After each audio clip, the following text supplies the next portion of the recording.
This episode of HTH Hockey is brought to you by On the Docks. The food at On the Docks is amazing, and that speaks from experience. You will get a great tasting meal no matter what you order on the menu, and you'll leave there happy and full. On the Docks is located at 103 King Street West in Harrow. They are open Tuesday to Saturday from 4 to 8 p.m. They can be reached at 519-738-2382.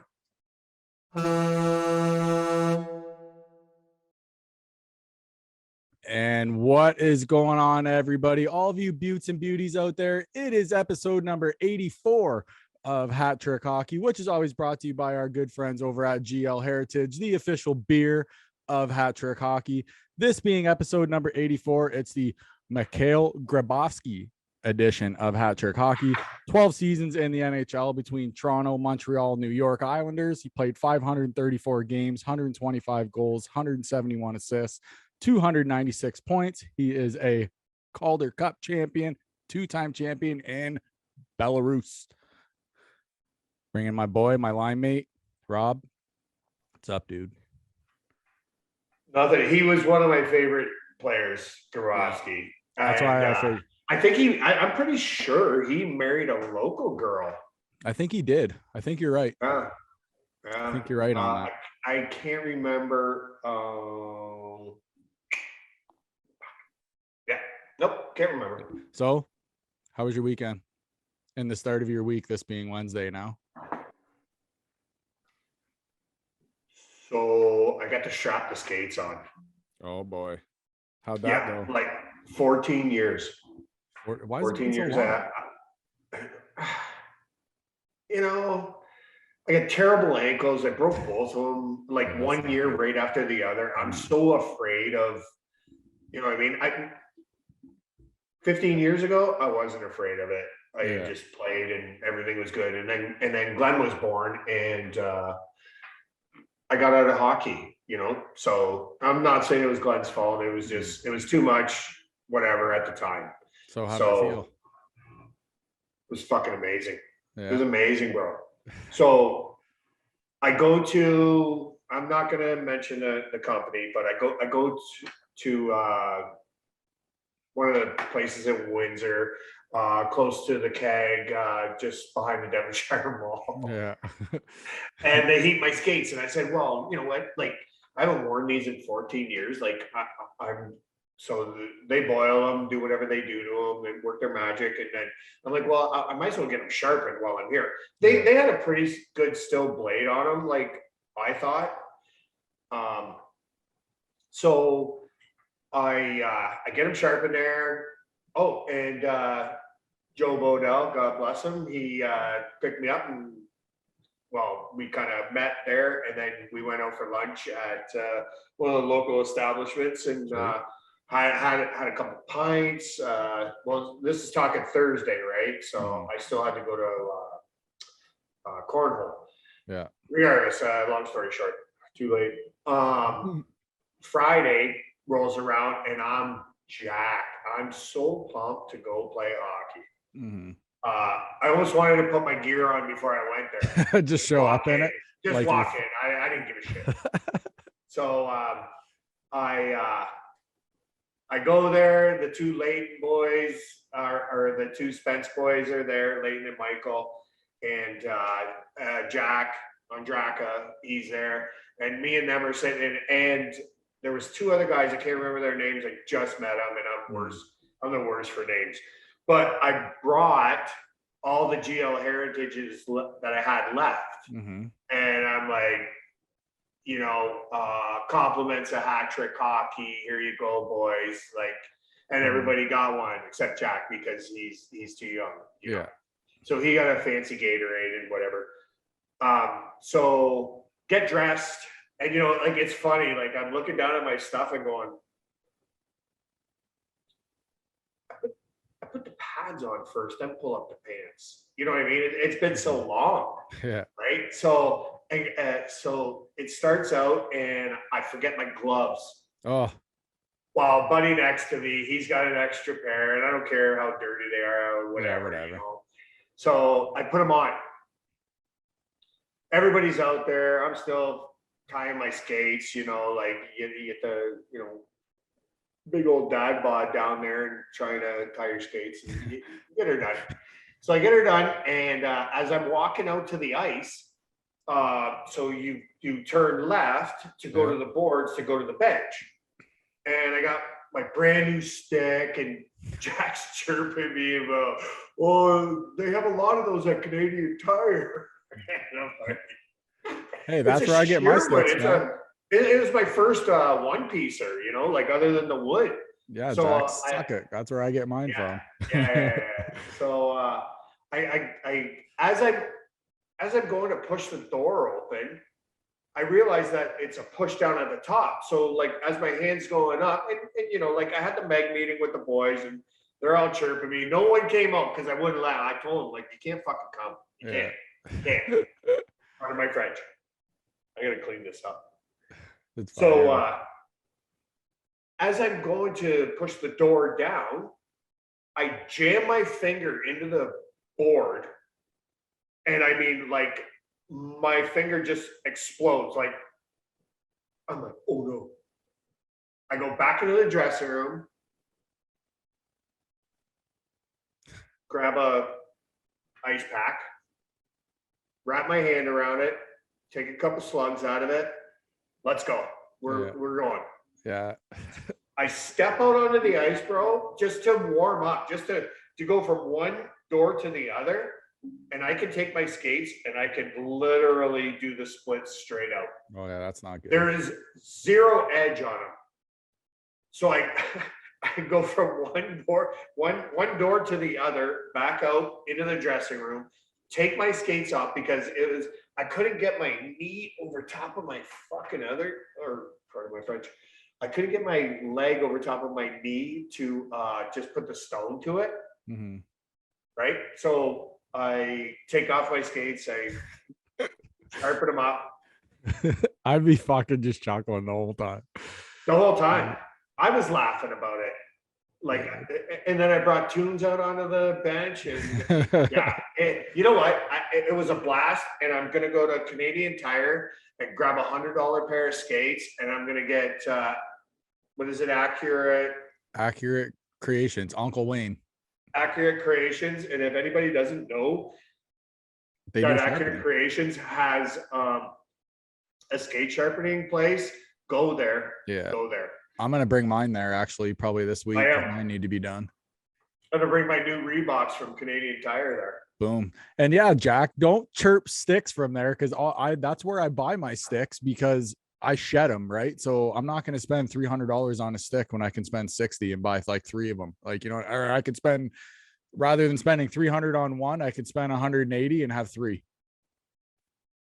So all being said, my knees were killing me. I was just gonna say how trying to keep like, I mean, stone flat blades underneath yourself, and I'm wheeling, I'm sniping, I'm barred down, toe dragging. Like, no, absolutely none of that. Like, none of that happened. Like, I think I may have got two shots off in the game. Like, but it was awesome. I had so much fun.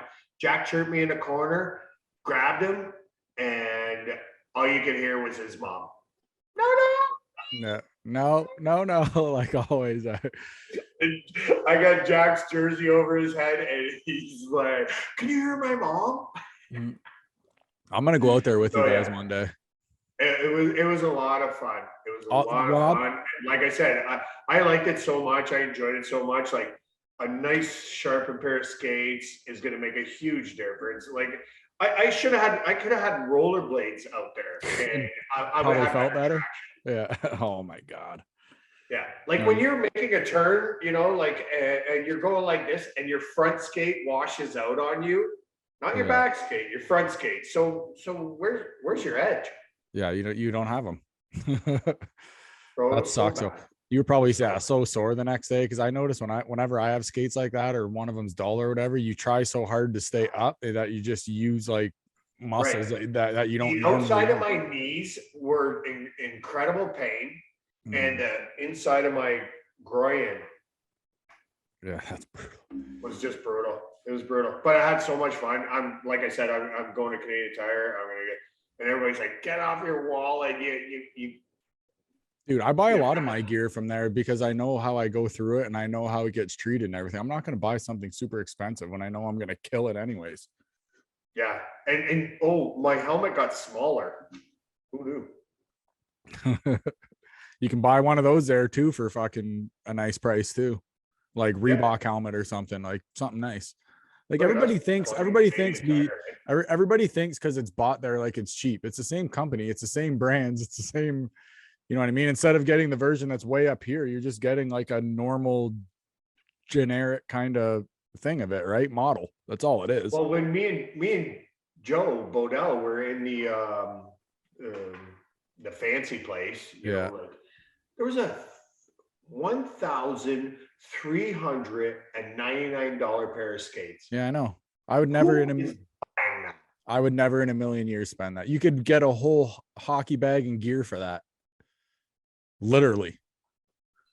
Yeah, I get it. Like So crazy. crazy. So crazy. I had so much fun. All the boys are beauties. You know what I mean? All hockey people are beauties. Moms, dads, all of them. All of them. I had so Obviously, much fun. obviously you watch the big game too, right? The Super Bowl. Oh, I thought you were talking about our beer league game. No, I'm talking about yeah, the Super I Bowl. did. Yeah, I did. Congrats, Matthew Stafford. I was hoping he was gonna win. He got lucky. Oh, I know, but hey, we'll take it.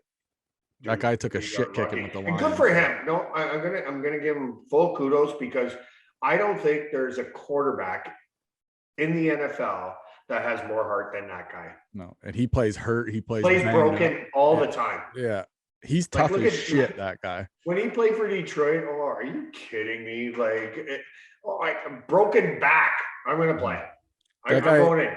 Separated his shoulder, went onto the sideline, got it popped back in, ran back out on the field, and rushed in the scoring or the winning touchdown against Dallas. Remember that? That was nuts. Complete nuts. Yeah, he was crazy. But yeah, it was a good game. So congrats, Matthew Stafford and the Rams. Good for them. A little bit of local news here, kind of. So the South Point Stars under 15 girls hockey team, which is the one Grace plays on. She's one of the goalies, which their goalies are fantastic. They don't even have a starting goalie. Both of their goalies are so good. So, which is awesome. And what's their names? The South Point Stars. No. The two goalies. I didn't get the other goalie's name. I just know Grace. Cassie Isberg. There you go. So That's Grace my and son's Cassie. best friend. Okay, so Grace and Cassie are in the pipes, and there are Total beauties. Total both beauties. fantastic, and both good enough to where you don't name a starter. So that's good. The team's 18 wins, 10 losses, 3 ties on the season. They have 75 goals for, 47 against, which is pretty good. So, ladies, congrats. They're also now ranked number 15 in the province as well. So now they're ranked number 15 in all of Ontario as well for girls hockey their age. That's So totally awesome. That's awesome. So ladies, congratulations. Keep up the good work, and we wish you guys all the best moving forward. Okay, what's the name of the head coach? I'm not sure. Mark. I can't think of his last name, but Jack Weston is another local coach, and he's a big part of that team. Mm-hmm. You know, like they're doing a great job. Misty's one of the trainers. Yeah. So you know they got it going on there, and that's good. Do. And let's give a big shout out to all the moms and pops that drive these girls. You know, like think about it, like everywhere. You have what 2 teams that are local, and everything else is Chatham, London, like Toronto area and shit. Toronto. Yeah. They travel, man. Yeah, you know, it's awesome. I love to see the local girls hockey like just booming. Like girls hockey's on the rise. First year that they've had this under 15 or U15 in South Point. And look what it's doing. It's number 15 in the province already. Yeah. The future is bright, ladies. The future is bright. Work hard, play as a team. Sky's the limit, ladies. So good luck moving forward. Very proud. We're very proud of you girls. Definitely. So you went to the Threes game last night. You said it was a great game, right? They tied 1-1 with Moortown, right? Yeah, it was amazing. Like, so they were playing for second place, and like, obviously nobody moved up, but I never knew how overtime worked. So apparently, there's a 7-minute overtime. Yeah, why 7? Have you ever heard of that? No, I've heard of 5. Right. 5 in a shootout? Yeah, like why? I don't know why they don't. Why do they have ties in junior hockey? That makes There should be no ties. zero sense to me. These are young boys, and they can just go. So, Yeah. like, why not play to the end? Yeah, well, that's. And I don't like the shootout because then that puts it all on the goalies. I think shootout during the regular season is okay. But what about this? What about you started out 5-on-5 for 5 minutes, 4-on-4 for 4 minutes, They used to do that when I was 3-on-3 younger. for 3 minutes, 2-on-2 for 2 minutes, 1-on-1 for 1 minute. And then if no one scores, are the guys in net just shooting the puck back and forth till someone scores? No, somebody's gonna score. I'm just so. Rob looked at me like you were so puzzled. No, I was trying to think about like how much time did I put on there? I put 5. No, but that would be like 5. 25 minutes of fucking overtime though during the regular season. Like, why don't you just do it like you do the NHL overtime? Do a 3-on-3, 5-minute overtime, It would and be 15 if you add it up. you know what I mean? And if no one scores, then go to a shootout. Let these kids showcase their skills, man. Right? Like if I always thought that you should just play to the end. yeah, but You I'm know, okay like- with that during the playoffs though, because you could have a game last 4 hours. Like you don't know, right? Like it could just be just a stalemate. And Yeah. it could last 5 or 6 periods. So that's why I'm okay with during the regular like season, do the 5 minutes and do the shootout. Do it 3-on-3. You will probably eliminate some of the shootouts because you're going to get more scoring opportunities when it's 3-on-3, right? But I'm going to tell you one thing about going to this game. I went with Lou and Joe, Meg boys. Yeah. So Essex scores the first period, and like I mean, it was one of the chippiest games. No fights, Just hitting, which grinding. is now our hockey. Yeah. But like, there may have been some boardings, there may have been some knees, there may have been some, like They're getting there in the may have been playoff a mode. goal disallowed. There may have been 2 goals disallowed. But like in overtime, we're all sitting there. And I'm sorry, Essex, I gotta say it. They buried that puck. Oh yeah. Like from where we were looking, but it was one of those back off the crossbar right out. Oh, so the ref didn't really catch it. And no, but the ref was right there. And like, I'm not even going to say who the ref was, but a good friend of the show, Kyle Flood, Dale's son, his cousin was doing the lines. Did he think it was a goal? I didn't talk to any of them about it, and they wouldn't have gave me. No, they're not going to say anything on it anyways. because they're not going to trash the. Yeah, of but course. when that goal was scored, all 3 Essex guys on the ice fucking stopped skating. Oh yeah, so that's like, oh boy. And Did they all seen it? And then all you heard was no goal, no goal. Like everybody. I don't even know if I should be saying this, but you know what? He was right there. Maybe it didn't go in. Yeah, maybe you guys had the bad angle and he had the good one. Maybe it didn't go in. Maybe it didn't go. Who knows?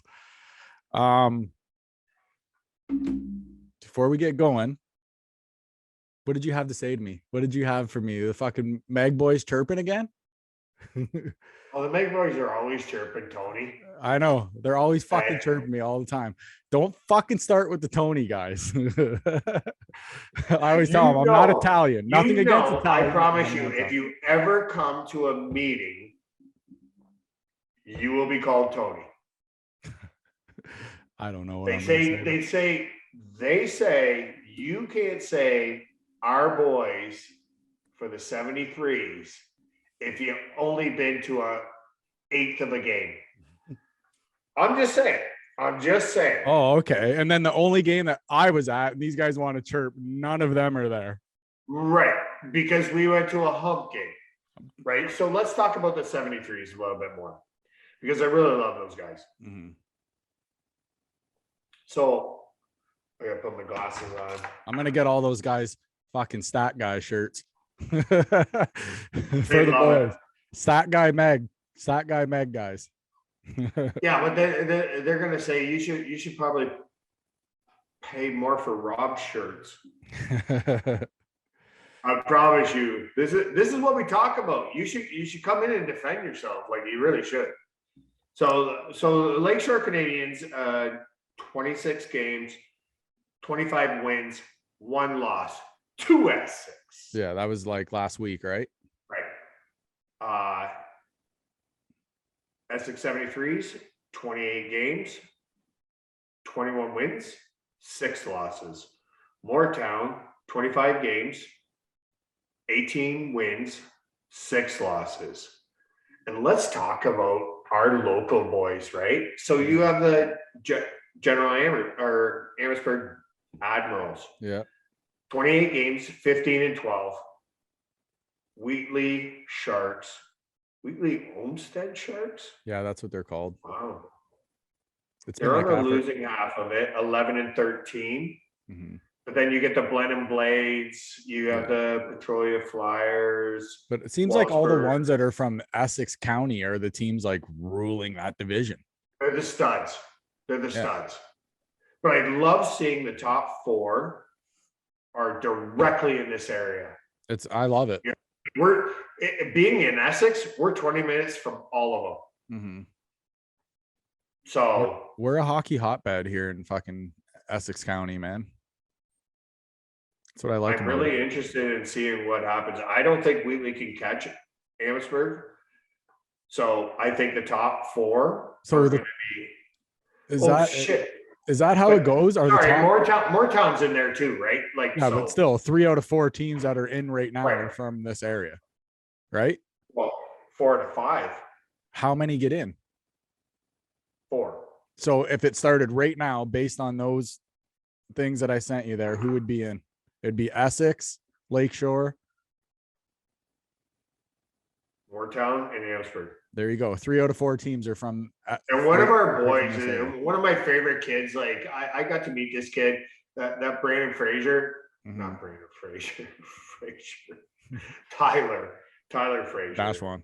Just a total beaut, man. This kid's probably the toughest in junior C.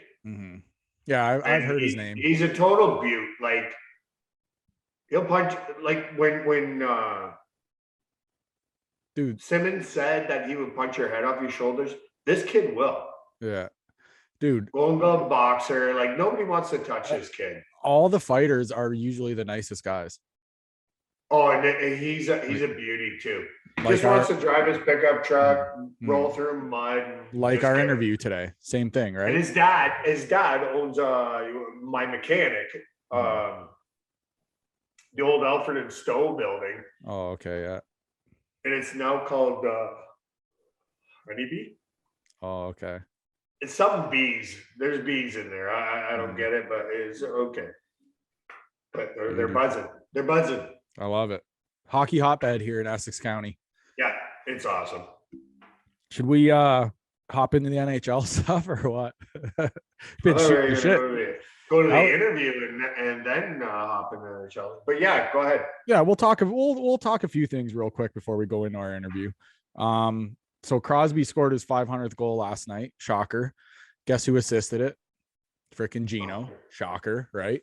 So on that note, Malkin, out of Crosby's 500 goals, has assisted 109 of them. So he's done just over a fifth of Crosby's goals he's assisted. Letang is right at 100 assists with him. And Chris Kunitz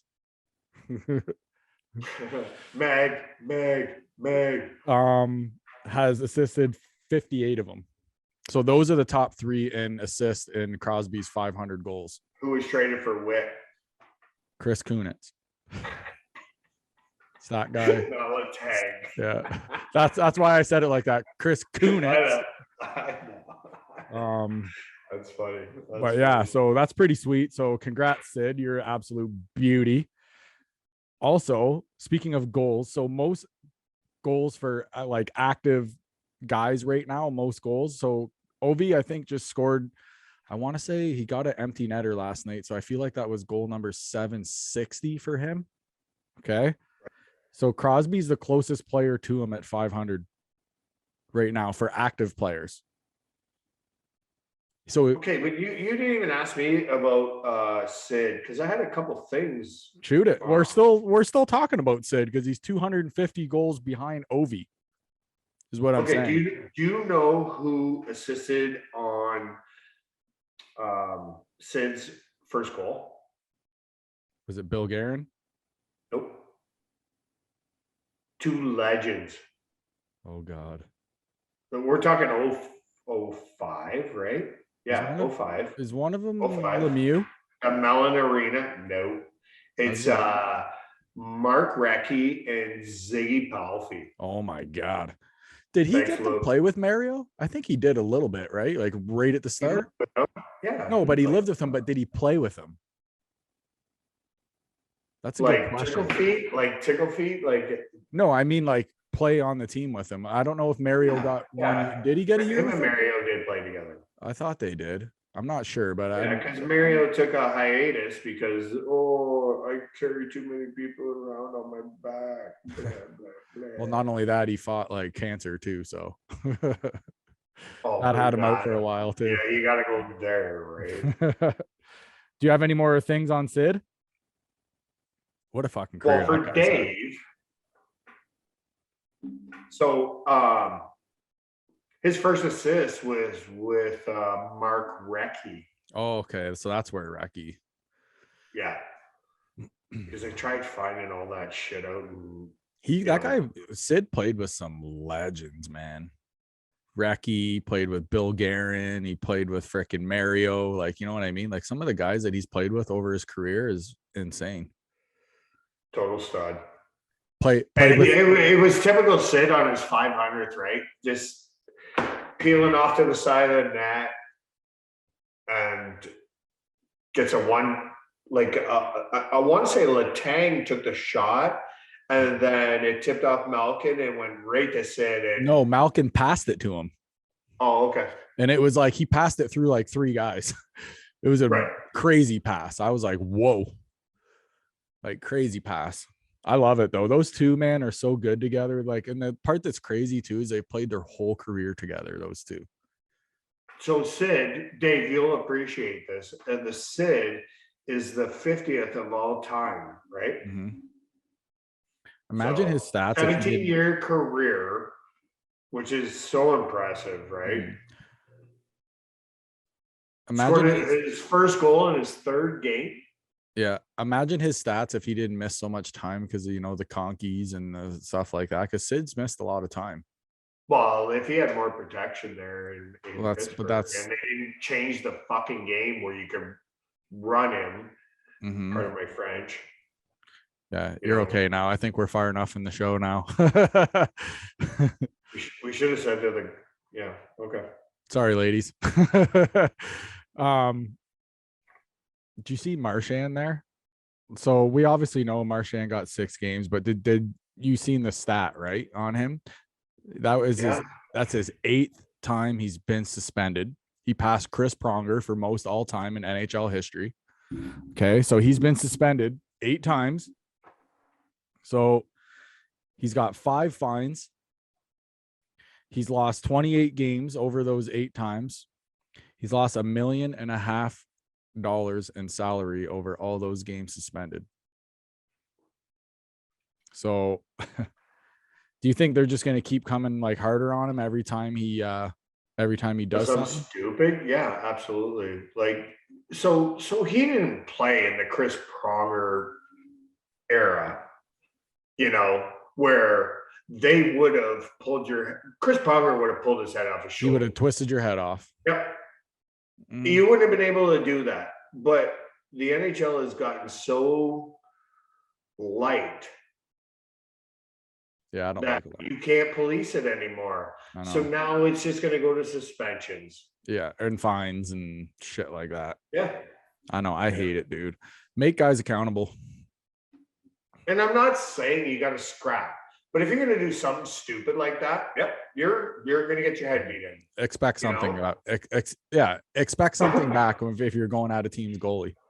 What other sport do you get to do this other than you can't say boxing? What other sport do you get to drop gloves? Exchange knuckle soothers. Right.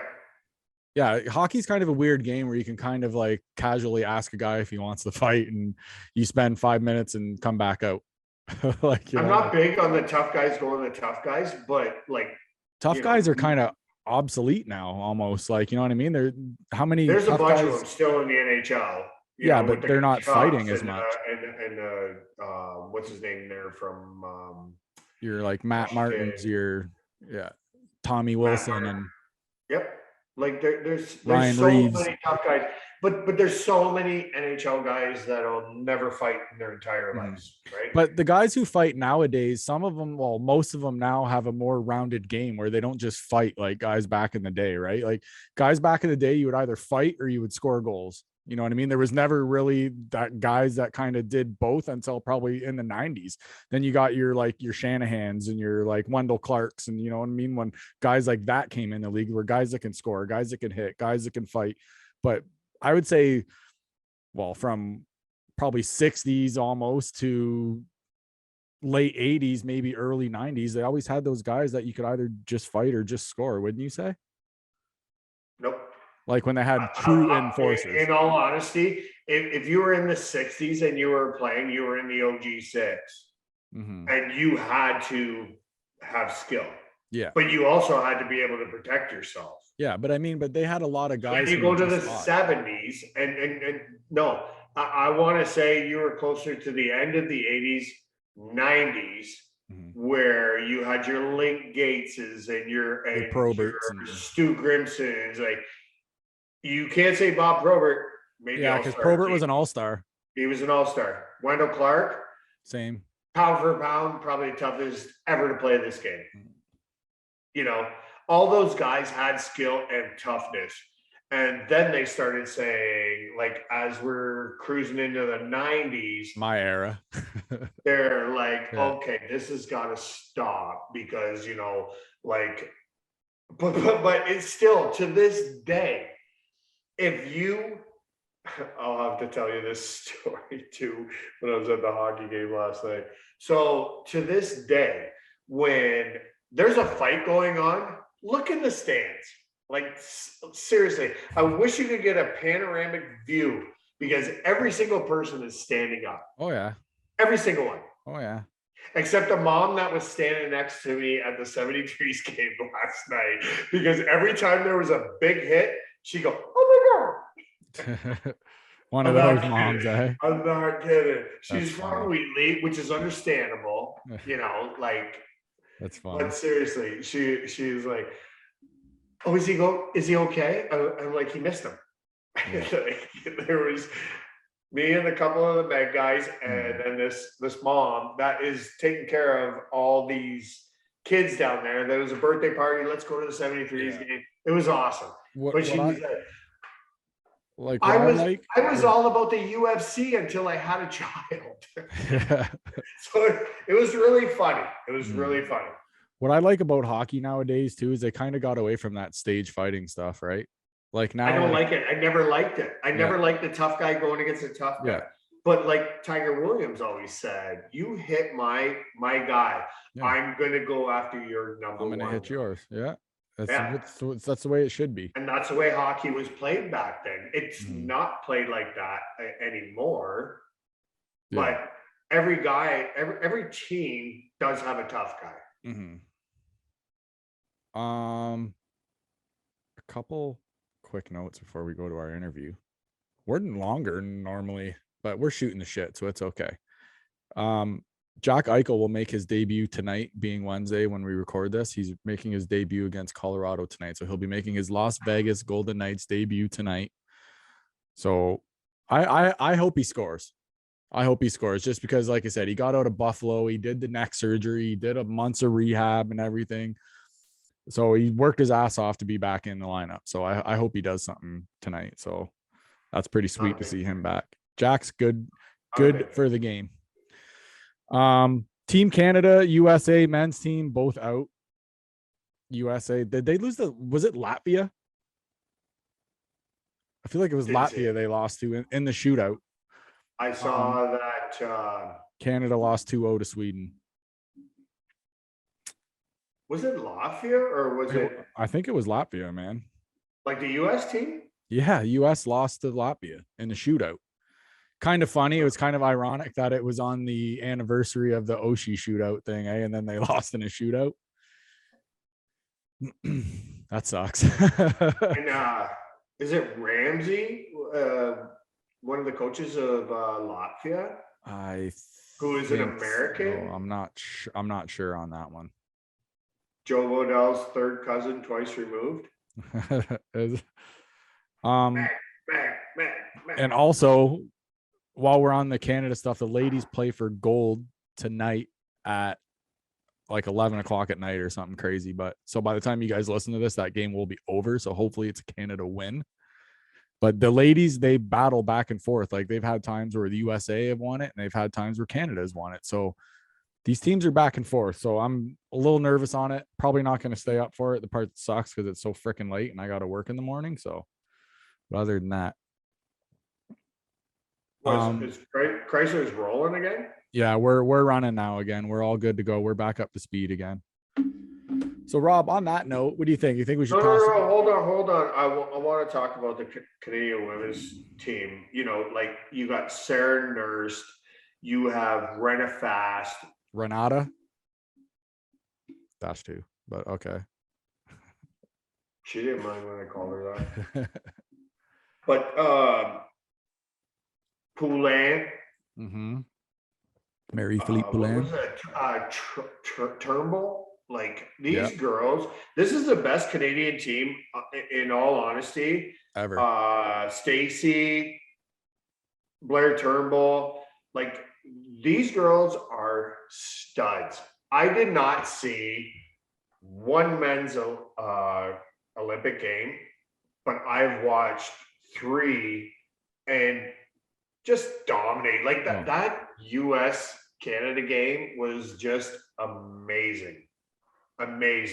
Probably one of my favorite hockey games I've ever watched. And then you know what? In all honesty, it's like junior C without the fighting. Yeah, and they don't like each other, those teams either. Yeah, but they wheel. Oh yeah, that's what's kind of nice. That they don't hit is they kind of make those better plays. They make those, you know what I mean? Like they know that they're not going to get crushed, right? So they're not scared to like make a nice play or make a fancy play or something. Like I think half the time the girls' games are better than the guys. I enjoyed watching. I think I saw one men's game. I didn't even see any of the men's games. It was against China, I think it was. I don't know. One of the ones they won. I might have been Chinese eyed, but whatever. Blind you with dental floss. So what do you think? Should we flip her over or what? Yeah, let's go. All right, everybody. Absolute beauty on here. Former Spitfire on with us. Former Spitfire, Los Angeles King, New York Islander, all that good stuff. Thrashers. Yeah. Everybody enjoy. Here he is, Mr. Kip Brennan. Enjoy. Mighty Ducks. Roll it. No time. Woo, woo.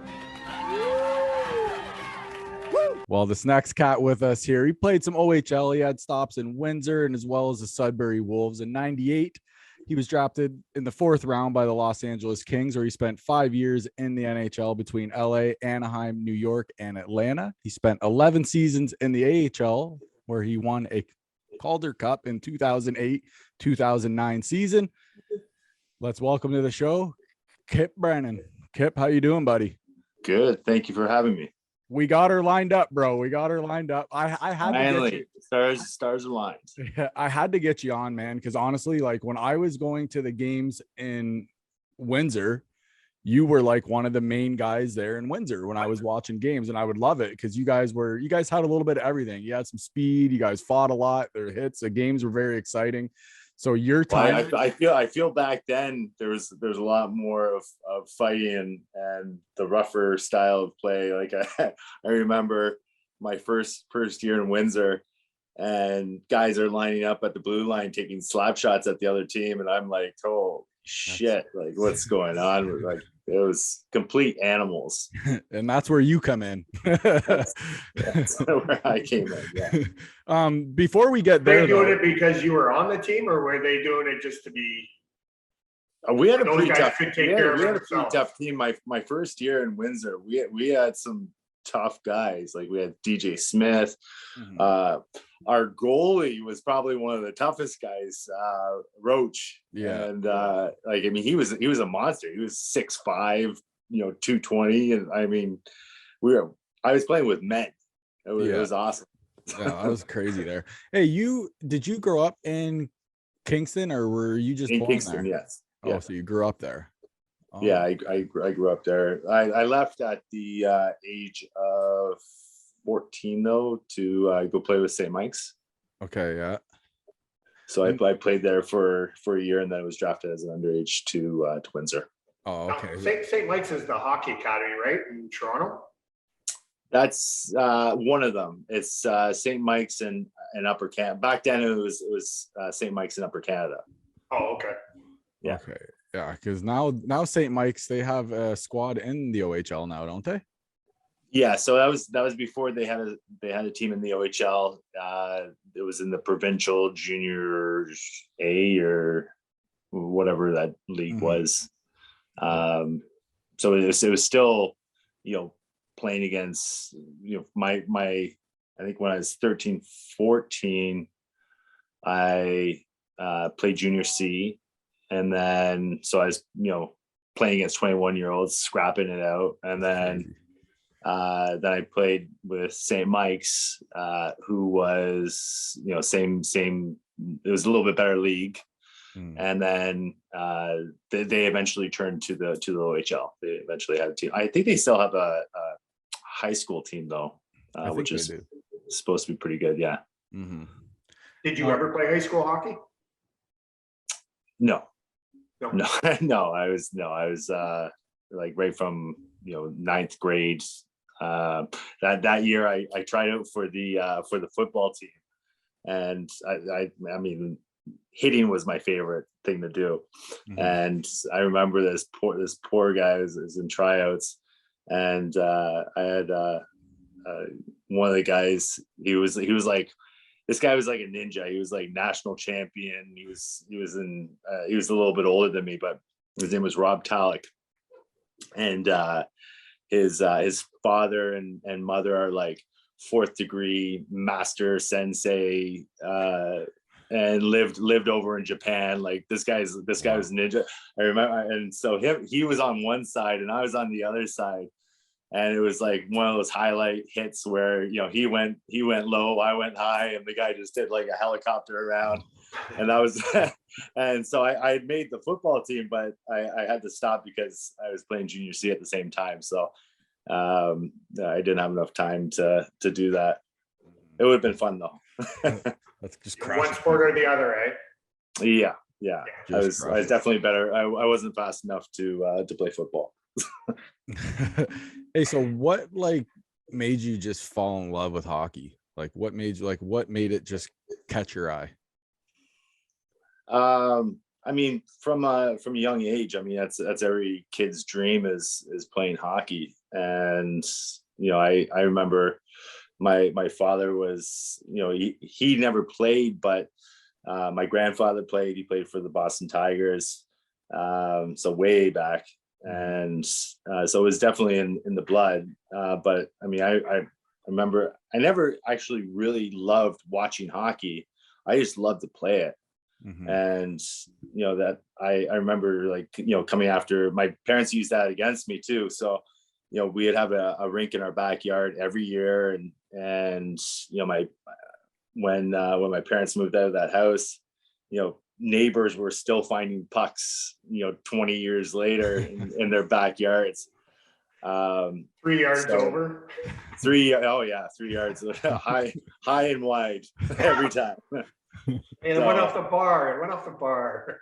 So they'd use that to their advantage to get me to like do my homework, and you can't go out until you get your homework done, and or you're not gonna have they just use it for different things to leverage me, and so it worked, and I was able to get to a point where I think I knew at the age of 12 that I was going to do something with hockey. Like I'm a big believer in like manifesting and believing. And I didn't know back then, but what I know now with the whole, meditation and manifesting and I was definitely manifesting as a kid.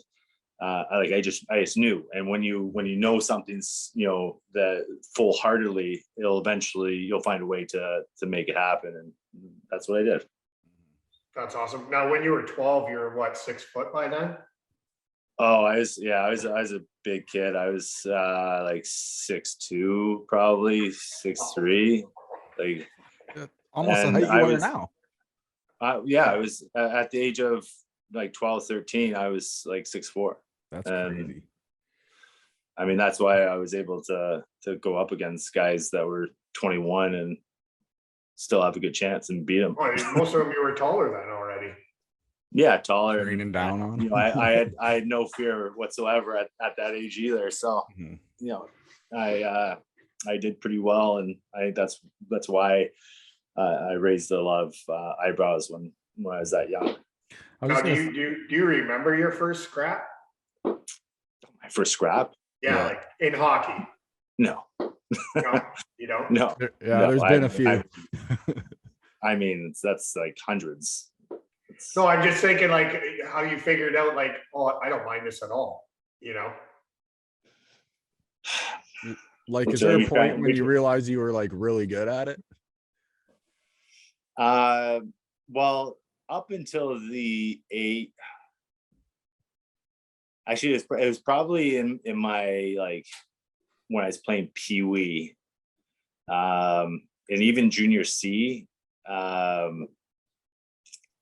I knew I was really good at it because I was fighting 21-year-olds and beating them. Yeah, that's crazy, man. So like, we still had the full mask, and you had to rip off the mask and start chucking. It was definitely a technique that I loved. The hardest part then was getting that helmet off. Anything after that was just getting the helmet off. But I had a technique, like I said, I had a technique to get the mask off, and it'd be literally one swoop and the mask would be off. Oh, how did you do that? Well, I mean, I grabbed the mask, and it'd be, I don't know if you've ever been grabbed by the mask before, but when you grab the mask, something's got to give, and I was fairly strong as a kid, and so the guy either pulls back and it pops off, or I did like a little jab, like a little shake, and it would pop off. Nice. Shake him out of his bucket. Just shake the head out of the bucket. Yeah. I used to do the hand on the shoulder on one, and have like in the back of the helmet, I'd like bury my hand in there, and at the same time I would push the shoulder, I'd yank the helmet, so it would always fling, and then you get that nice fling. Well, the problem is though, if someone grabbed your mask, you control the whole head, and you'd be basically in the other person's grasp, wherever he wanted you to go, you're going to go. And you have to get inside to grab on and then pull from the back. Yeah. So I just grab the one and just do a quick yank, and it'd be off. But you were crazy strong at such a young age too, right?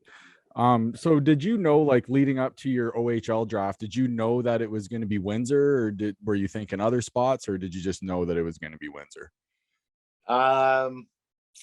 I didn't know it was going to be Windsor. I had a good meeting with them as a kid, because you have meetings with a lot of the teams before. I had an idea. I thought I knew I was going to be in the top 5, but I didn't know which team per se. Okay. Now, can you like walk us through the meeting? Like, what are they talking to you about? What are they asking you, like in your junior interviews? They're I think they're mostly trying to find out the type of person you are, to see if your personality and what your mindset is. It matches what they're looking for. So they ask you, some personal questions. They ask you, what you want, where you want to go and what you want to do, and what type of player you want to be, or what I'm going to bring to the organization, things like that. Wow. And that's a lot for a kid like so young to go through too, right? Like you're sitting in all these meetings, you're sitting there with all these guys and they're asking you all these questions, and you're like, well, then, you know what I mean? You're what, 15, 16 years old? Yeah, I was 15. Like, that's a lot for a kid to handle. Well, not only that, but you're making a decision at that age as well on, whether you want to go to the CHL or you want to go the college route. So that also had a big part of it as well. And you have to make these decisions, when you're young. Did you get offers for college? Oh yeah, I had offers to a bunch of different colleges. I mean, I went to St. Mike's, right? Like the St. Mike's is known for their athletic and schooling. So academic. Yeah. So I had scholarships or offers to a number of different schools. Yeah, because I'm trying to think. We had a bunch of guys that used to actually play with in Windsor. We had Kugel on with us, spoke very highly of you. We had Timmy Sinisak on with us, spoke very highly of you. We've had a bunch of your former team, but they always say the same thing. They're like, that guy is tough as fucking nails, that guy. But they all had awesome things to say about you. Well, thank you. All those guys. I had great experience in both Windsor and Sudbury. We have some great experiences and stories to tell. When you're older, that's for sure. Okay, so tell us your first experience coming into the Windsor Arena. Like, so you got camp to go through. You got DJ Smith on that team. You got Matt Cook. Like you got a dozen guys that are just studs. Jeez, I mean, there was so many that year. Like, I mean, I've never been part of a team where we've gotten into so many brawls or like. There was bench clearing brawls. There was definitely multiple full line brawls. It was just nuts. It was a different era, a different time, and it was. I mean, I loved it. I love the biggest thing. Windsor Arena was pretty crazy back then. It was like literally on top of you. Yeah. And I remember there was this one line brawl, and fans were throwing bottles and beer at the other team, and like fans were getting into it, and like it was wild. Yeah. And it was packed every night. Yeah. That's the great thing about the Windsor Arena and their fans is they're very loyal, good or bad, the team, they still go. Yeah. We had a good team that year. It didn't show in the stats, but we had a great team. Who was your coach when you first got to Windsor? Gillies. Oh, okay. And he was nutball too.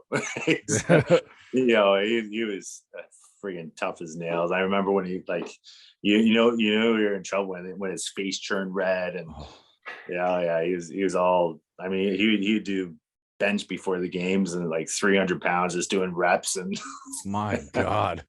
Yeah. Was Dave Perpich the assistant coach at the time? Yeah. What was he like?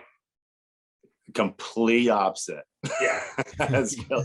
he was his yin to Gilly's yang. The good cop, bad cop. The good cop, bad cop. Yeah, for sure. I know teams like I used to just feel so bad for some teams and they would have to come into that old barn because like that old barn was like a dungeon to teams. Like you obviously know you played versus them too. Was it bad when you came into town when you were with the Wolves, or did they kind of leave you alone knowing that you used to play for the Spits?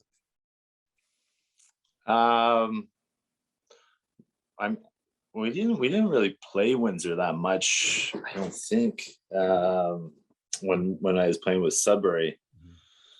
But I mean back then when I was in Sudbury, I don't think there was a lot of people that wanted to mess with me. I was laughing because when we have guys on the show that played in the O and they played versus Spits, we always ask them, what's the hardest arena to play in? Every single one of them, Rob, every single time it's always Windsor Arena. Yeah, Windsor, when London's always a good arena to play in. They have a huge crowd and they've done a really good job with their teams. I'd say Windsor and Sudbury's actually really good too. They pack the stadiums as well. I don't know if they still do, but when I was playing, we packed it.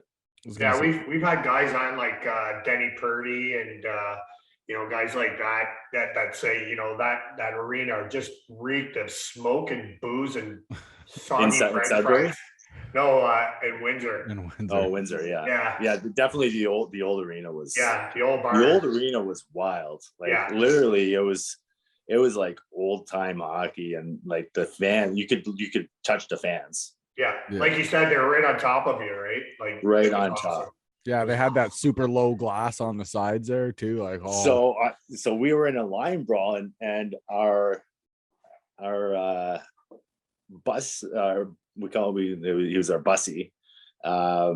He was native, and he had a couple screws loose, and he ended up getting into it with one of the other players on when we were having a line brawl, and like I don't know, he started throwing punches over the glass. And, like it was he didn't end up having a job after that, but. That's all.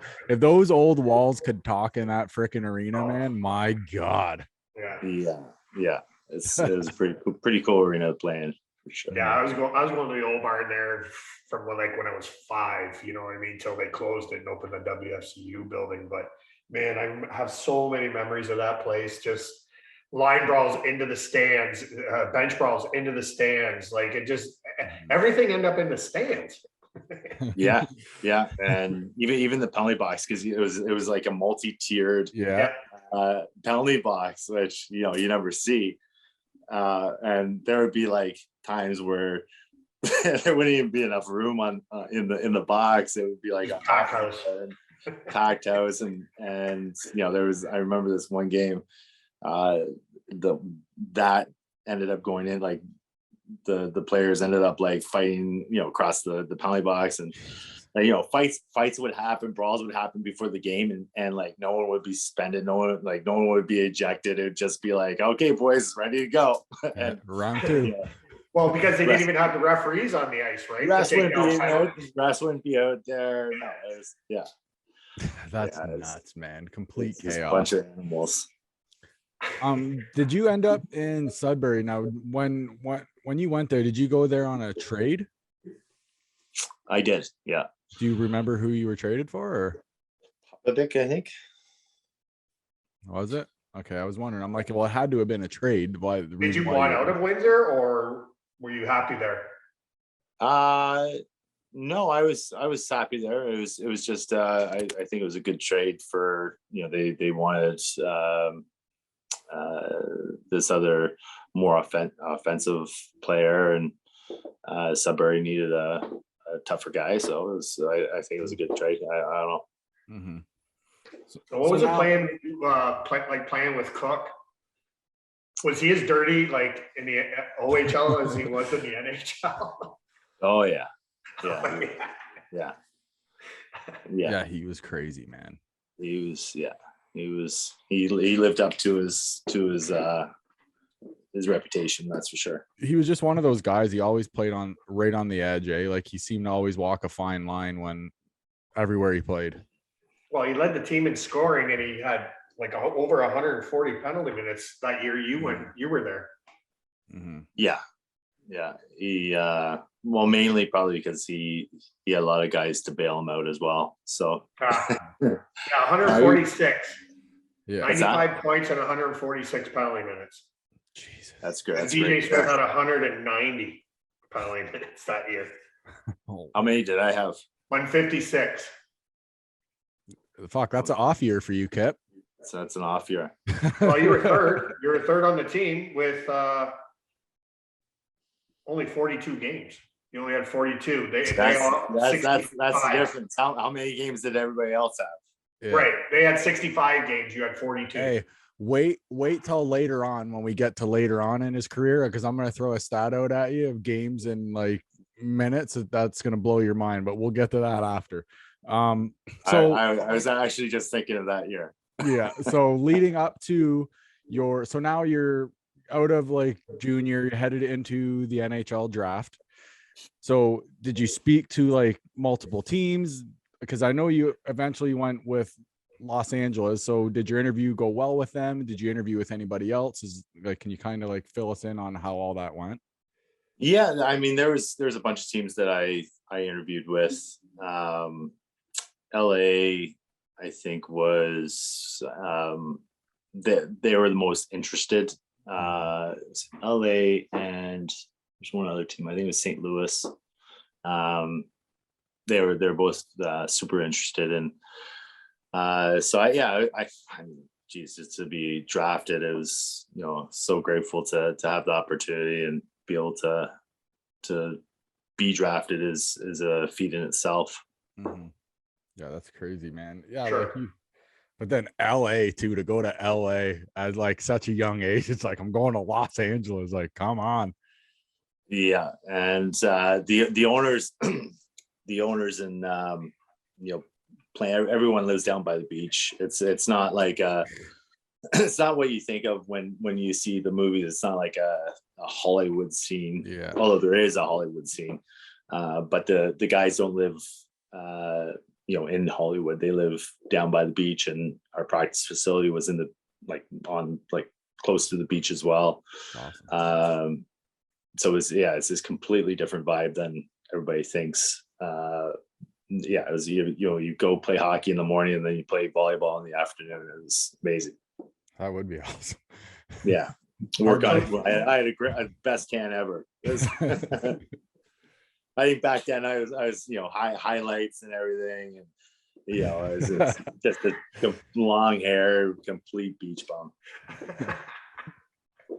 Tie-dye shirt. Oh yeah.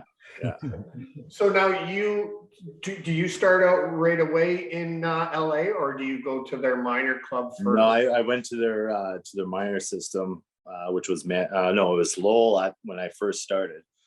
But the cool thing with them, so the owner of the Kings owned a bunch of other teams over in Europe, and so the top prospects before training camp happened, they would go over to the European team and train with them a month before the training camps. So we were in prime shape, but it was a really super cool experience. I think some guys went to Prague. I went to Berlin. I was there for a month, and I mean, I lived right downtown Berlin. It was pretty cool. You've been everywhere. Sorry, go ahead. No, I just saying I've been everywhere. Yeah, I seen it. I thought we should put the Johnny Cash song to it. Yeah. But so you get called up. You're in their minor system, and you get called up. And can you walk us through where you are, what you're doing, and then you get the call? And Yeah, it was so I got the call. They were playing on the East Coast.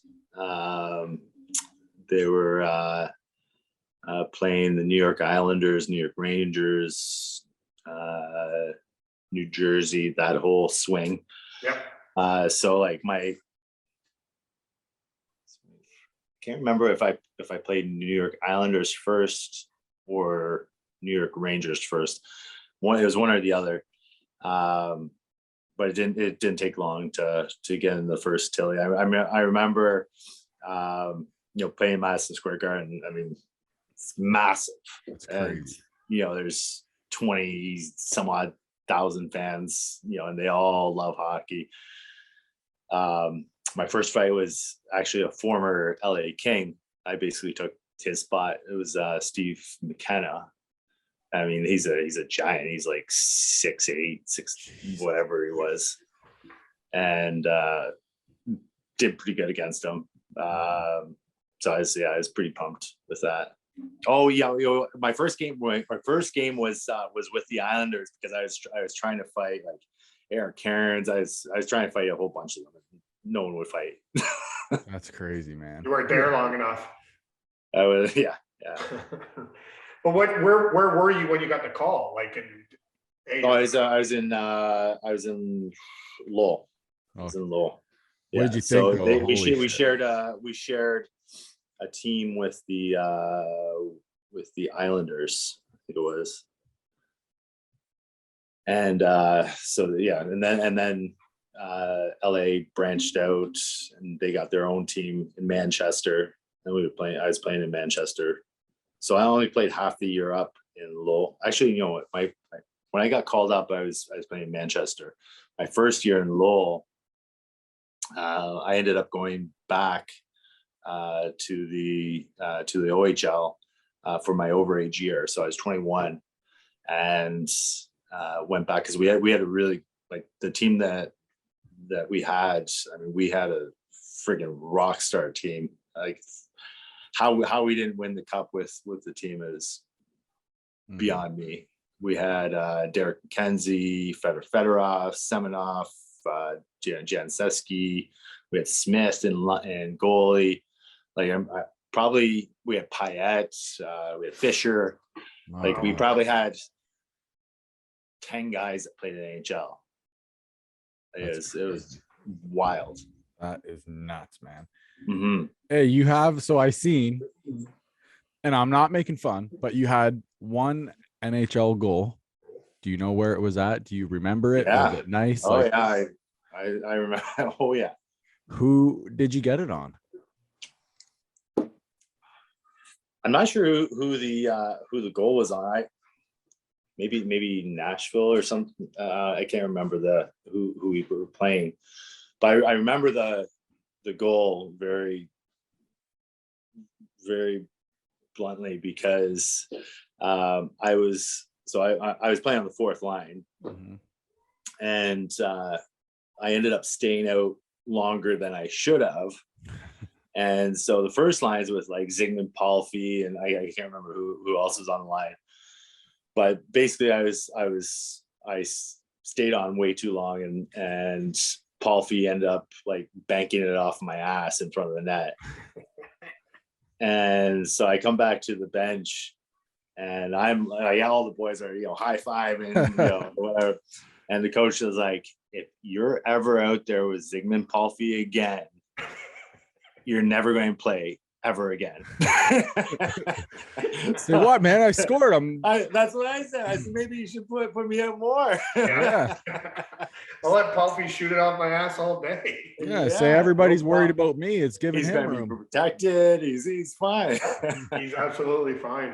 That's hilarious, man. But you played with some rock stars in LA, right? Like Luc Robitaille, Jason Allison. Lucky Luke and Blake. And the great thing with LA is a lot of guys, they make LA their home. So there's still a lot of guys that I played with. You're old though when all those guys are, all the GMs and like, management of the teams that you played with. Oh man. Oh, I know, it's crazy. All the like former guys now, that are like running teams now. Yeah, it's great. It's a great transition, and if they're able to do that, then good on them.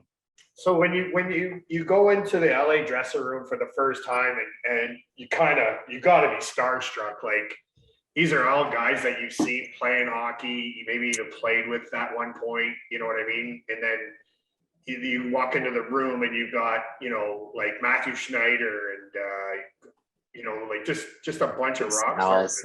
Jason Allison, yeah. What, like, how could you not be in just awe the whole time and just like, oh, don't fuck up. Yeah, I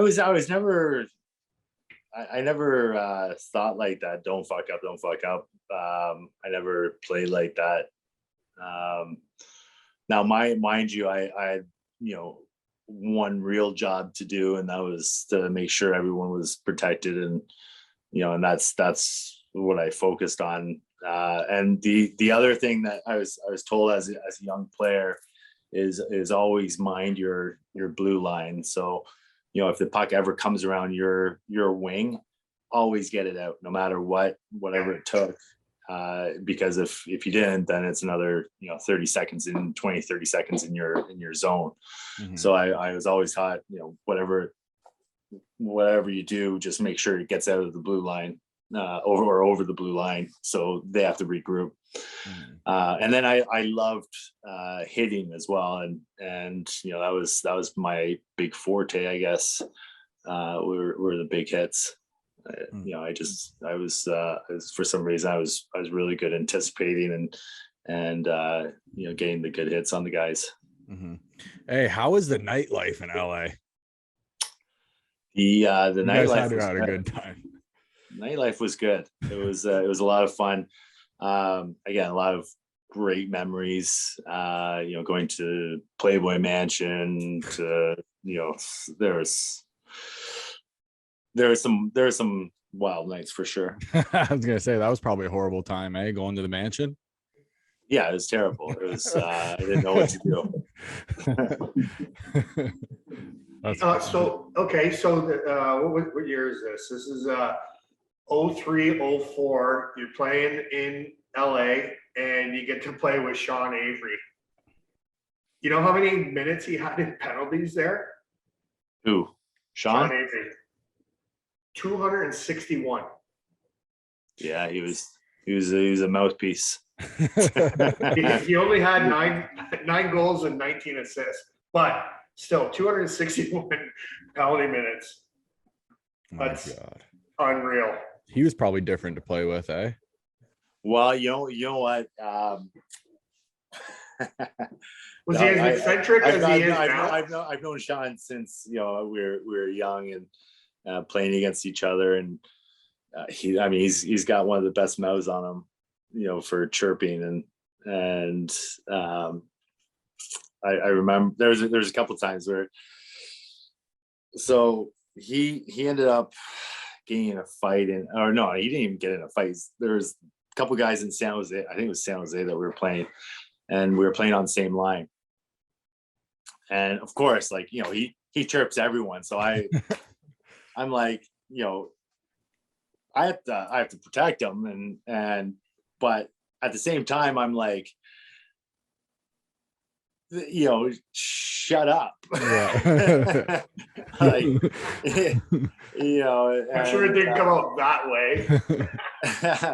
and he got one of the guys jumped him. Then there was two guys on him, and the ref had me, and they brought me over to the side, and I was getting off the ice, but I saw Sean in trouble with two guys on him. So I went back out, and I ended up getting a 10-game suspension for it. And it was, I didn't even really do anything. I just grabbed one of the guys to get him off. But it was, it was a 10-gamer that caused by him. Yeah, for So- like so- leaving the bench, they say. Then Sean Avery got you a 10-game suspension, and he got Kugel a freaking lifetime suspension. Yeah. He was on the ice when that stuff went down with Kugel, right? No, I'm sure he was. He started it all. I think No, the hit was on him. He starts and yeah, but I mean, listen, as much of a mouthpiece as he was or is, he did his job very, very well, and he was a great player. He put points up. He was tough when he needed to be, not necessarily wouldn't pick on guys that he knew he would lose to. but he did his job. He was probably one of the best at what he did. Is there anybody in the league then that you wanted to fight but you never got a chance to? In the NHL? Yeah, just anywhere. Is there just anybody that you wanted to fight that you just never got a chance to? I mean, who would have I wanted to fight? Because I know you were open to anybody, but I mean, everyone always, I'd say like Probert or Domi, just because everybody always asked me, and I never played in Toronto or anything. But though, I mean, those two guys, they were around forever, and just well known. The best at what they do. Yeah, they're really good. And, Crazy. yeah, I don't know if I didn't really care who I fought. Yeah, it was just whoever, whenever. Yeah. Did you ever get to go up against the Boogeyman? Oh, me and Boogie, we had probably 6-7 fights. Really? Yeah. That's awesome. He got me one fight. But for the most part, we were pretty even, or I got a little bit of an upper hand. Because we played in the NHL. So when the lockout happened, I was playing in Chicago 2003, 2004, I think it was, or 2000. When was the lockout? 2003. I think so. Chicago Wolves you were with, right? Right. And we had a great team. We went to the Calder Cup that year as well. But I mean, I played against Boogie like 10 times, and they had him and they had Erskine on the same team.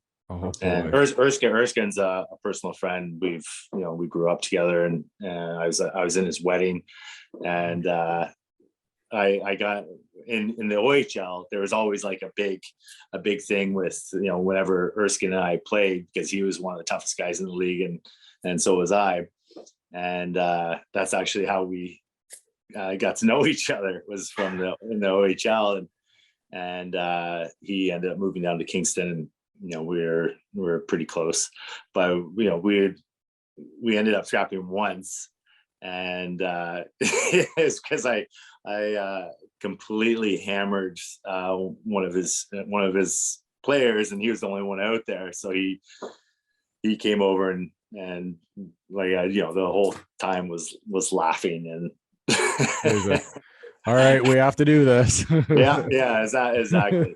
But Boogie was like the only person that I really disliked, and it wasn't necessarily because we just hated each other. We didn't like each other. I thought he was a very cheap, dirty player for a big enforcer. He used to stick a lot. He was dirty. He was a dirty player, and you don't see that a lot with big enforcers. Right.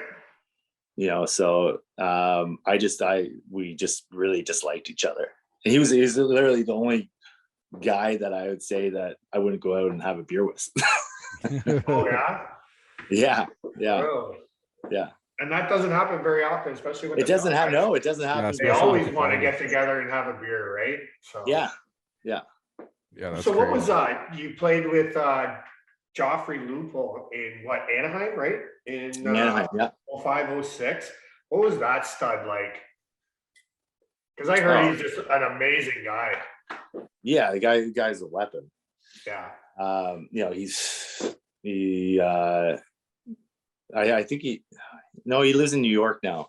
But he still might have a place out in Newport. But yeah, he was great. He was, you know, great personality. You know, him and I were pretty good with the ladies as well. So he was a good wingman, and yeah, it was a fun place to play. And I think he does still have that place on the beach, because Shane O'Brien and Scotty Upshaw always talk about his place in Newport Beach. So they always talk about quite the Oh, party. it might have some historical value now. So they can't tear it down, or it's there forever. It's like the Hockey Hall of Fame. So many famous players have been through there. Yeah, for sure. So 2008, 2009 rolls around. You're in the AHL. You guys are coming up to the playoffs. You guys won the Calder Cup that year. Could you kind of tell going in that you guys kind of had something special on the go, that you guys could have a real good shot at winning it? Yeah, Hershey was like a first class organization. And the players that we had on that team were crazy. I remember, like, you know, there were in the playoffs, we were sitting out players that had like 40 points. Wow. We were that good. And, you know, I think I only played 1 or 2 games in the playoffs. But I mean, the team was so good. It was like, again, there was probably 10 guys that played in the AHL. And, you know, we were rocking every penalty or power play that we had. It was almost guaranteed. Our percentage was so high when we were on the power play. It was wild. They always had, you know, a Coyne and Giroux. That was like our big duo. And we had Bork on the blue line, you know, with one of the other guys, either Sammy or who's the other guy. Anyways, it was our power play and lines were, you know, on our fourth line, we had guys that were, you know, 40 points deep. Like our record, I mean, I don't know if you have a record in front of you, but our record was like crazy good. Let me see here. I'll check. I got this is the Chicago Wolves. No, it Hershey was Bears. Hershey Bears. Oh, sorry. 2009. But we for our bonuses in playoffs, it basically went on. We could like double up our bonus every time we won a game, and we let it ride, and we just crushed it. Yeah, fuck, that's nuts, man. Rob, but like that organization, because there's really nothing to do in Hershey. There's literally zero to do in Hershey, and it was a really close knit team. That was 51-17. You guys were. 51. What's that? 51-17.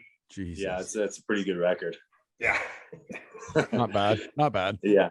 And our goalies, it was Newverth and Wisnowski. Like those two number one goalies in the AHL. Like, it was freaking wild. And Bruce Boudreau was your coach? Yeah. No shit. What was he like? He was a great. Players coach, or was he a hard ass, or like? No, he's a players coach for sure. Yeah. Yeah, he always gave me a hard time. I mean, it was more the fourth liners he would always give hard time to. Yeah. And, but yeah, he was a great coach. One of my favorite coaches for sure. I had him in Manchester as well, so I knew him from before. Mhm. What about Andy Murray? How was he as a coach? Andy was not a player's coach. He was more of an X and O guy. Oh, okay. And it definitely showed on the ice because, I mean, like I said, the year that I first came into the league, we had a great team, but it didn't show on our record at all. Like I don't think we made playoffs. Mhm. So that trying- is just, it makes a big difference. When you have a coach that you enjoy being around, and he was just no fun. Well, he was a very talented, with his game plan, and very organized and very, X and O. Right. But when you are coaching high level competitors and athletes, you have to address people or address the athletes in different ways, because not everyone is going to comprehend the same way or act the same way. So you have to kind of approach people differently, and he didn't really do that. It was more like robotic. Yeah. And that was an issue. Mhm. Hey, in 2011-12, you ended up over in Russia, right? So Rob, 2012, yeah. So here's the stat I was telling you about. You played 14 games over in Russia. Okay, Rob, 14 games, 240 penalty minutes. Not a lot. In How 14 many games. minutes are in a Kip, what the hell How were many you minutes are in 14? Kip, what the hell 14 were you doing there? 60 times 14. Carry the one. That's the craziest Yeah. that's the craziest stat I've ever heard for 14 games, 240 penalty minutes. Were you fighting like multiple times a game there? No, yeah, like you get in a fight and you're like done for the rest of the game. Really? Holy fuck. It's like, yeah, it's not the owner was absolutely crazy. He and this guy's like, he was a complete mobster. They're all And- gangsters over there that own teams, aren't they? What's that? They're all gangsters over there that own teams. No, but this guy was a real gangster. Oh, yeah. And like the year before, I had heard stories about him, and all he wanted to do was see fights. He owns a fighting team as well, for boxing. I think what was the name, the heavyweight boxer. He was really good. He went up against Klitschko. I can't remember his name is Pov something. Anyways, he all he wanted to do was see fights, and so this is probably one of the toughest teams that I've seen. Toughest line, anyways. It was me, Morasti, Yablonsky, My Nick God. Karnatsky, and one of the other Russians, and like it was like a pack of wild dogs chasing after the rabbit. My God. And like I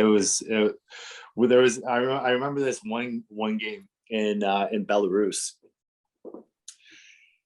and we're up to nothing going into the third period, and when he starts drinking, all he wants to do is see fights. So Nazarov is our coach, and he gets a call from the owner. He's like, I want to see, get the boys going. Like on the bench, I he want to gets see a a fight. phone call? What's that? Like on the bench, he gets a phone call? In between periods, he gets a phone call. So Nazarov comes into the dressing room. He's like, boys, boss man wants to see something going on. We're like, coach, it's 2-0. We're winning. Like this is against Belarus, which was a really good team. Like we're winning. We're doing really well. And he's like, hey, he pays the paychecks. He's like, I know. We're like, oh fuck. So we started, everybody starts wrapping up the wrists, and Like, okay. So I think it was, I think Yablonski was already suspended or he's out. And Morasti and I were on the line together. And first shift, we go out and the guy lines up beside me. And I can't remember the guy's name, but oh, sorry about that. You're good. Yeah. I thought you were showing us a picture of him. And it's probably online somewhere. And he goes to me, he's like, I was like, hey, sorry, but I gotta go. He's like, no, why do you have to go? And I was like, just hold on. And I'm being nice to him. I like, just hold on, don't throw because then you're gonna get me mad. So he ends up throwing and like clipping me. So I the light bulb friggin' flickers and I hit him like once and he fell down. And but I remember the fans were going crazy at this point. And Nazarov grabs one of the sticks and he's like swinging it at all the fans. And we ended up, the game ends. We ended up losing the game.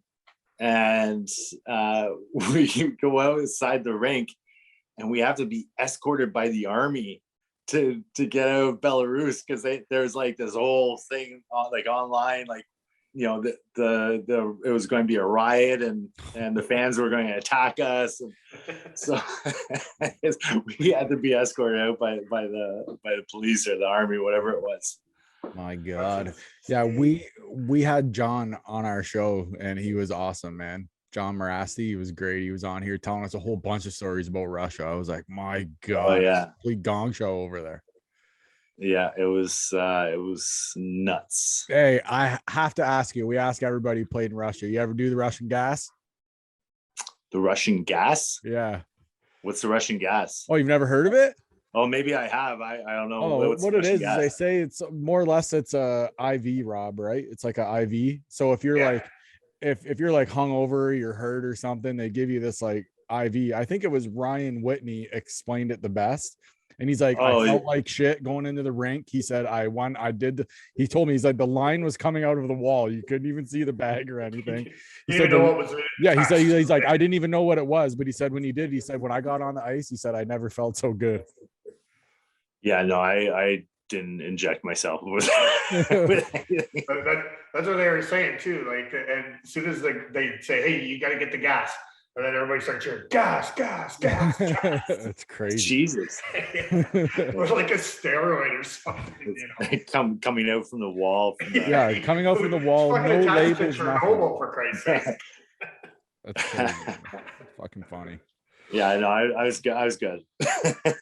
Hey, also, when you were in Russia, you played with the bread man, didn't you? The bread man. Panarin, didn't you play with him somewhere? Oh yeah, that kid is talented.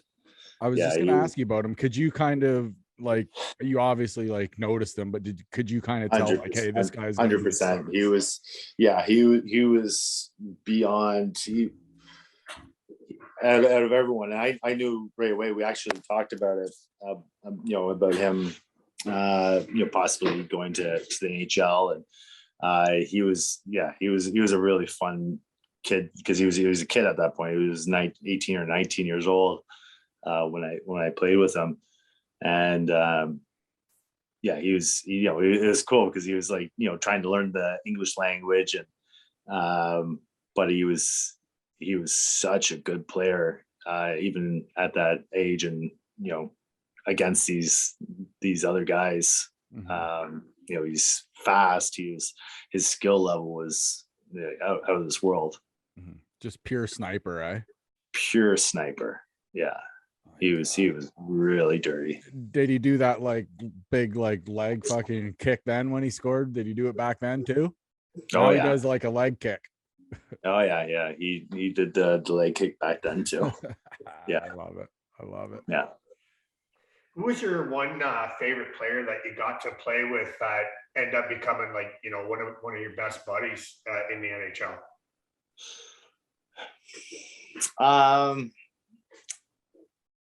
I wouldn't say played with. I played against, or it was so my agent at the time, his good buddy came out from wherever, I think it was in New York or Philly, and his younger brother was playing in college in Alaska, and he was going to try and make a run for playing pro out of college, and so he wanted to train out in LA during the time, and I had a place out there, and we ended up becoming roommates.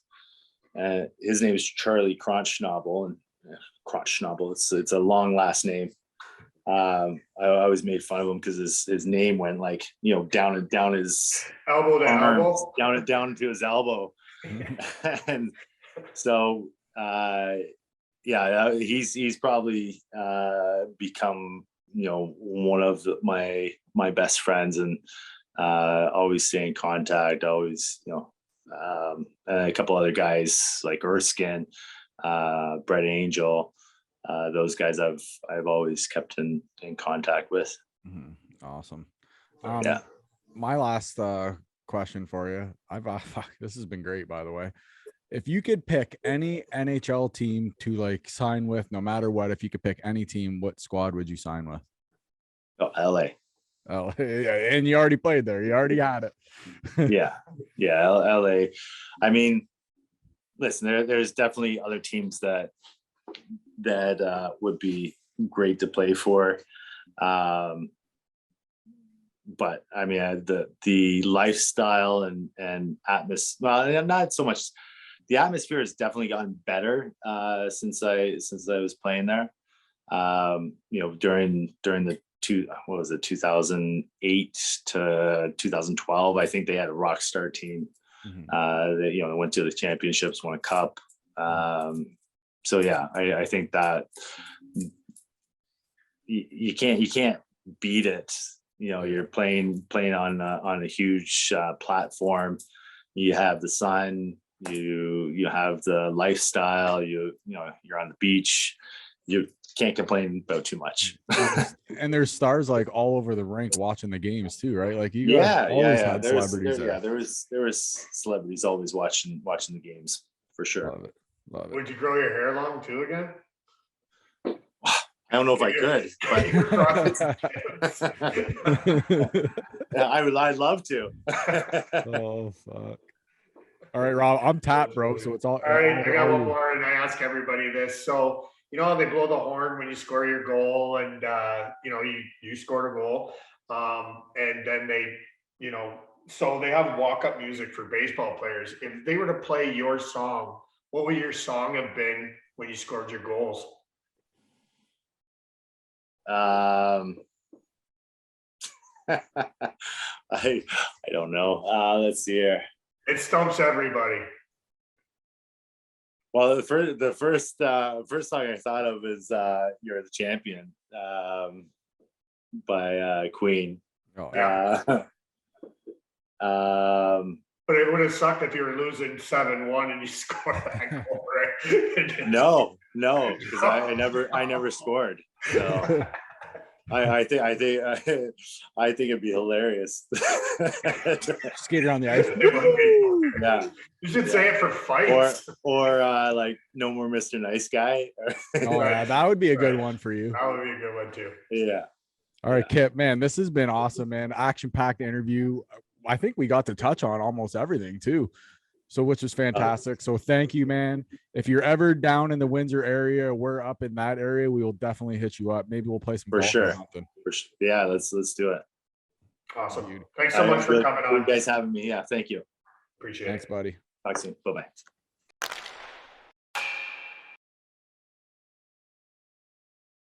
And there he was, ladies and gents, Mr. Kip Brennan. Absolute beauty. That guy has fought a shit ton. Like, I was on last night looking up all of his like fight videos, and I was just like, there's just like a zillion of them, man. That guy's fought a ton, but absolute beauty. Kip, thank you, man. The stories were awesome too. His LA stories were amazing. Yeah, he was a total beaut. Like I love the guy.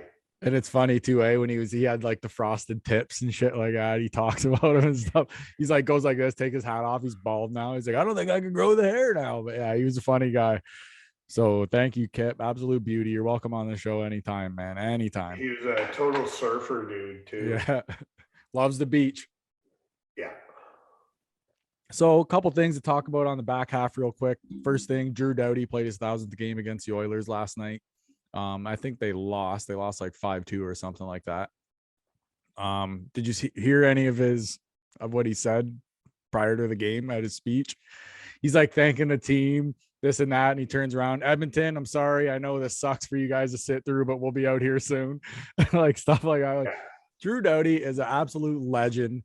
1,000 games in the league, couple Stanley Cups, couple gold medal. The guy's done it all. Done it all. He's going to be first ballot Hall of Famer. He's Chicky's first cousin. Is he? That's awesome. Yeah. Chicky's a good old boy from. I met him through Kenny, my brother, and he just a total beaut. Just a total beaut. Yeah, he's just like, and he dropped his 1,000th game. He wanted to drop the puck. Yeah, he didn't he? Yeah. He got to drop the puck for his 1,000th game. They should let the guys do that on their 1,000th game. Why not? You know what I mean? That was the first time I've ever seen that. That's the first time I've ever seen that too, man. Maybe that was at his request, like, hey, can I drop the puck tonight? For sure it was. He asked to do it. That's awesome, man. So what got a hold of the mic and missing his two front teeth. Oh, yeah. I guess when they won the cup, like he partied the longest, they said. Like he was after it for like 4 or 5 days in a row after they won the cup. He was after it, they said, but it doesn't surprise me. Good old Ontario boy, right? So it doesn't surprise me at all. Also, you said Laviolette got his 700th win as well, right? Yeah. Man, that's a lot of fucking 700th win. But like Don Cherry is so pissed off about that, right? Because everything comes to a shootout now, not a tie, a shootout. So one team's winning. Yeah. I like there not being ties though. I do like it. I do too, but I'm not big on the shootout. Oh. I'd rather go the 5-4, the 3-2, the 1. Yeah, but I think the shootout takes less time. That's probably what they want during the regular season, right? Well, you got to get everybody home, right? Yeah, unless it's a playoffs, and then you can sit there till like 4 o'clock in the morning and watch a hockey game. But that's the playoffs. That's the beast of the playoffs. So like that's the thing. Didn't we have a game like when they did the Toronto Edmonton thing and everything? Wasn't there a game that went like 7? It was like in the 4th or 5th overtime when it ended. They had to like cancel a game. Who was it? The Islanders and somebody. I feel like it was the Lightning. They just had a crazy long game, but yeah, that was funny, man. So Laviolette, congrats on 700. Hell of a coaching career so far. This game pissed me off last night. So we said Colorado had a 19, not game point streak, but they had 19 points. Or is it 19 consecutive games where they've got a point? Yeah. Okay. So I did a OLG pool sheet last night. There was 9 hockey games, so you got to do them all. It's $5, whatever. I do them. I hit on every game, and I'm sitting there, I'm thinking, when I get to that Dallas, Colorado, I'm like, man, Colorado's got this streak going and everything, but I'm like, and I think they're first place in the league, right? Colorado. I feel like they're right up there. So you're absolutely wrong, guy. I know, but I feel like they're up there. Anyways, we all know they're near the top of the league. But I'm like, man, Dallas record's looking pretty good too. They've been kind of hot as of late. But I'm like, Colorado's playing at home, right? Like Colorado. So I choose Colorado, and then fucking Dallas wins. So I checked earlier this morning. So that's a $5 bet thing, right? Yep. $5 bet thing. If I would have, if Colorado would have won, mind you, it could have been much less because it was the like favorite that kind of won it.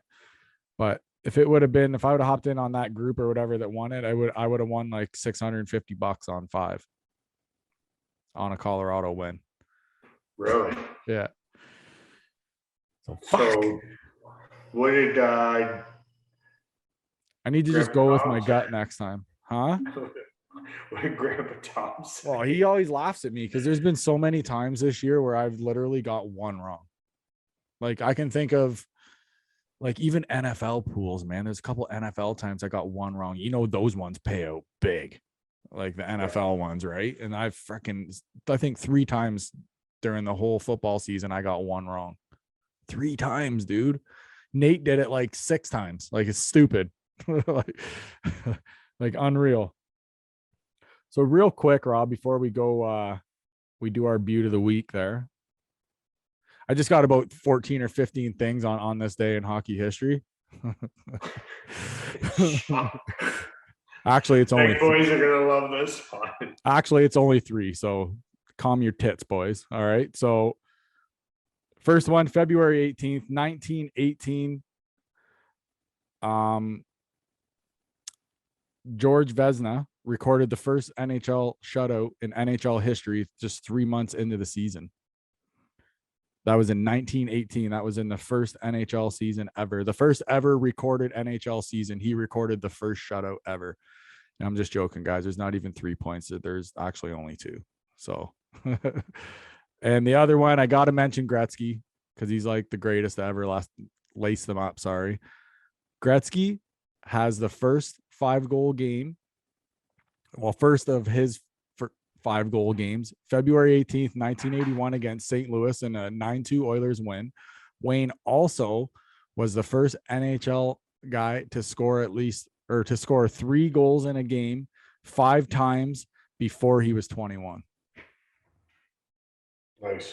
That's crazy, dude. So a couple fun facts for you guys. I like to throw those out once in a while. Educate the listeners a little bit.